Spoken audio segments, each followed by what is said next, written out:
Olá, gente, vamos de aula de filosofia, certo? Hoje vamos falar sobre a questão da liberdade, certo? A liberdade como problema, a liberdade como questão filosófica e as três grandes concepções filosóficas da liberdade de acordo com Aristóteles e Sartre, certo? Então, iniciando a liberdade como problema, gostaria de falar um poema, certo? De José Paulo Paes. A torneira seca, mas pior, a falta de sede. A luz apagada, mas pior o gosto do escuro. A porta fechada, mas pior a chave por dentro. Então, como eu disse, esse poema é de Paulo Paes. Ele traz de forma concentrada e precisa o núcleo da liberdade e, ao mesmo tempo, a ausência dela. O poeta faz um contraposto entre uma situação externa experimentada como um fato dado, que é a torneira seca, né? A luz apagada e a porta fechada.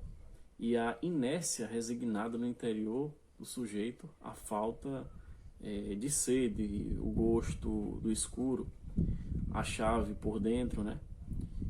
O contraponto é feito pela expressão mais pior. O que significa ela? É que diante de condições adversas, renunciamos a enfrentá-las, tornando-nos cúmplices delas.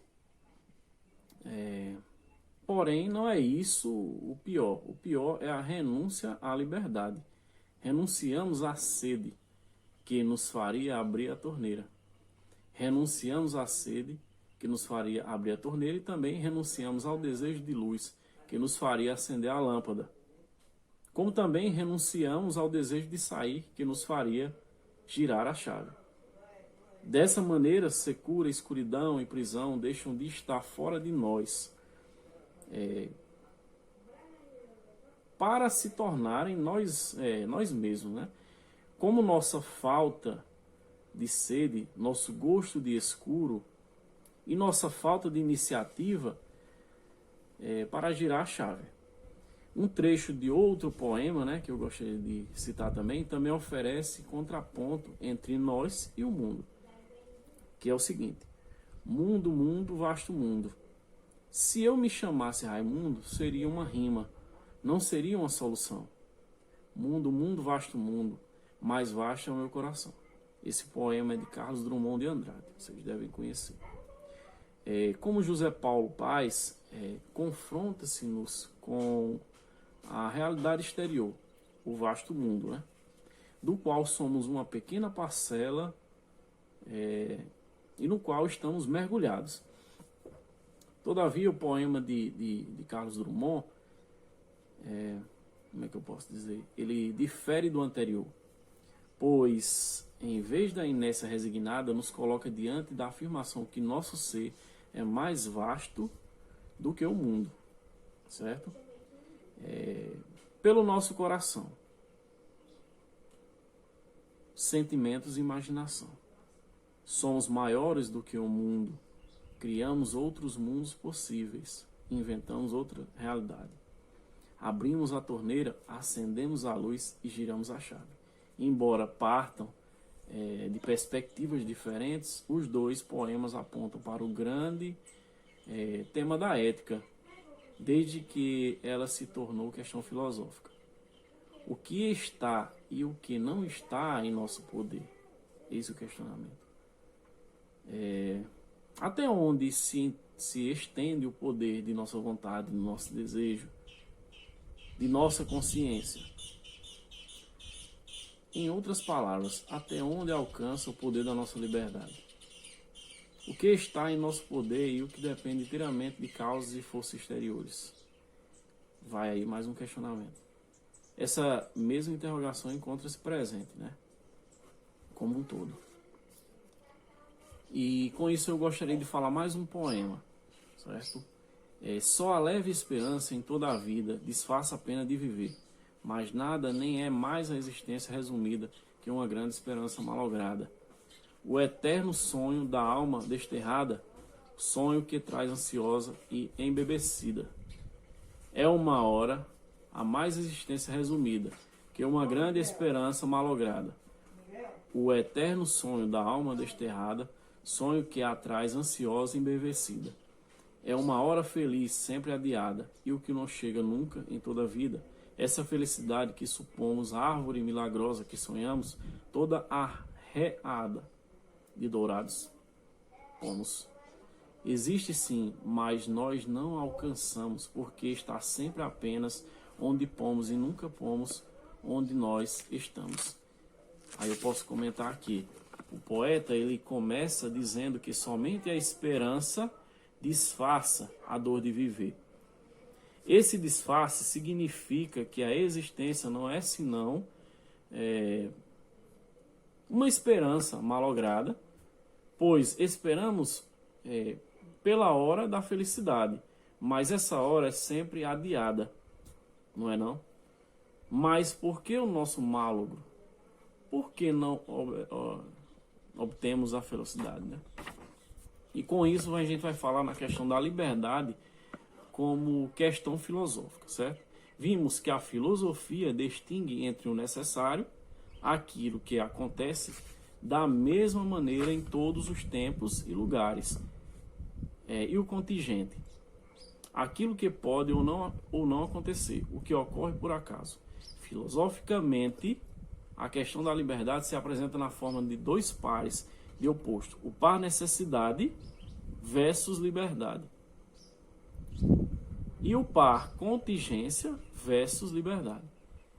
O par necessidade versus liberdade também pode ser formulado como destino versus liberdade e como determinismo, né, versus liberdade. O par contingente versus liberdade também pode ser formulado pela oposição entre o acaso e a liberdade. Quando ele fala na contingência ou acaso, significam que a realidade é imprevisível e imutável. Portanto, impossibilitam deliberação e decisão racionais, elementos definidores da liberdade. Quando ele fala na necessidade, fatalidade e determinismo, significam que não há lugar para a liberdade, porque o curso das coisas da nossa vida já está fixado de maneira irreversível.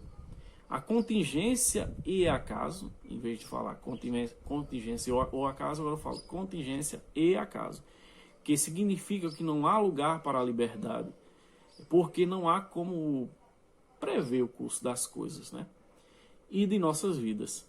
Em resumo, não há lugar para a liberdade quando não podemos intervir no curso das coisas da nossa vida, certo? E agora vamos falar sobre as três concepções filosóficas de liberdade, de acordo com Aristóteles e Sartre.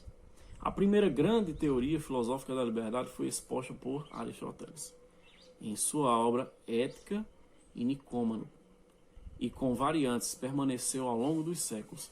Nessa concepção, a liberdade se opõe ao que é condicionado externamente, que é a necessidade, e ao que é condicionado, que acontece por acaso, que é a contingência, como eu falei, de acordo com os poemas. No entanto, o filósofo introduz um terceiro termo, o possível, isto é, aquilo que pode ser feito ou pode acontecer desde que um ser humano delibere e decida realizar uma ação. Assim, na concepção aristotélica, a liberdade é o princípio para escolher num ato voluntário entre alternativas possíveis. Ele diz também que é livre aquele que tem em si mesmo o princípio para agir ou não agir. A liberdade é concebida como poder pleno, né, e incondicional. A liberdade em si, ela é uma capacidade que não encontra obstáculos e nem é forçada para coisa alguma para agir. De acordo com Sartre, né, em sua obra O Ser e o Nada, Sartre levou essa concepção ao ponto do limite.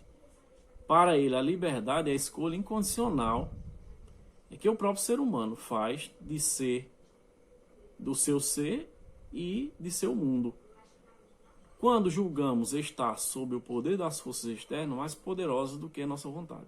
Esse julgamento é, na verdade, uma decisão livre, pois outras pessoas, na mesma circunstância, não se curvaram e nem se resignaram, certo? Sartre faz uma afirmação aparentemente paradoxal. Ele fala, estão condenados à liberdade. Qual é o paradoxo? Identificar liberdade e condenação.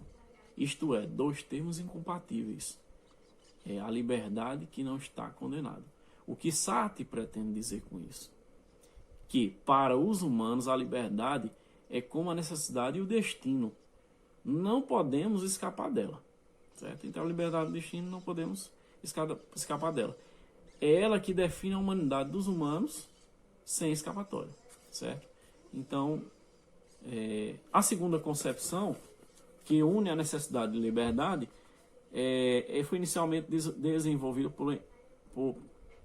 pelo estoicismo, que essa concepção modificada em vários aspectos ressurgiu no século XVII com Spinoza, certo? Outro filósofo, e no século XIX com Hegel. Ela conserva a ideia aristotélica de que a liberdade é autodeterminação, assim como a ideia de que é livre aquele que age sem ser forçado nem constrangido por nada ou por ninguém. Portanto, que age impulsionando por uma força interna ao seu próprio ser. Beleza? Então fica aqui